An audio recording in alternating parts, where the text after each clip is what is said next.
দক্ষিণ এশিয়ায় কয়েকদিন ধরে যেভাবে একের পর এক ভূমিকম্প অনুভূত হয়েছে, এবার তারই প্রভাব যেন ছুঁয়ে গেল মধ্যপ্রাচ্যেও।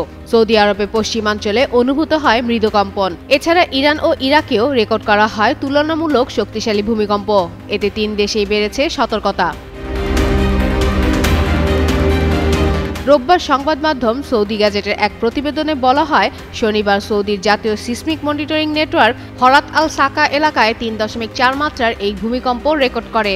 মদিনার আল আইজ ও তাবুকের উমলুজ অঞ্চলের মধ্যবর্তী স্থান থেকে প্রায় 86 কিলোমিটার উত্তর পশ্চিমে ছিল এই কম্পনের উৎপত্তিস্থল। তবে হরাত আল সাকা এলাকার বিশেষত্ব হলো এটি সৌদি আরবের অন্যতম আগ্নেয় লাভাক্ষেত্র।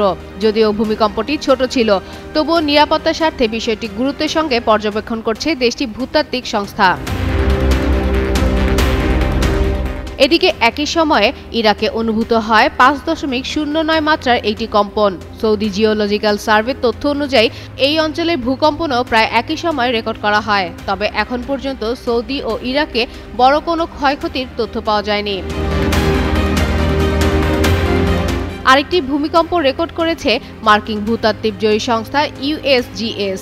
তাদের তথ্য অনুযায়ী ইরানের গোরা শহর থেকে প্রায় 78 কিলোমিটার পূর্ব দক্ষিণ পূর্বে 4.2 মাত্রার একটি ভূমিকম্প আঘাত হানে।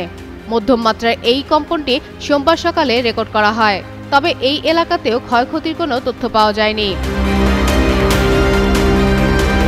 মধ্যপ্রাচ্যের 3 দেশে একই দিনে 3টি ভূকম্পন রেকর্ড হওয়ায় ভূতাত্ত্বিক সংস্থাগুলো পরিস্থিতি নিবিড়ভাবে পর্যবেক্ষণ করছে।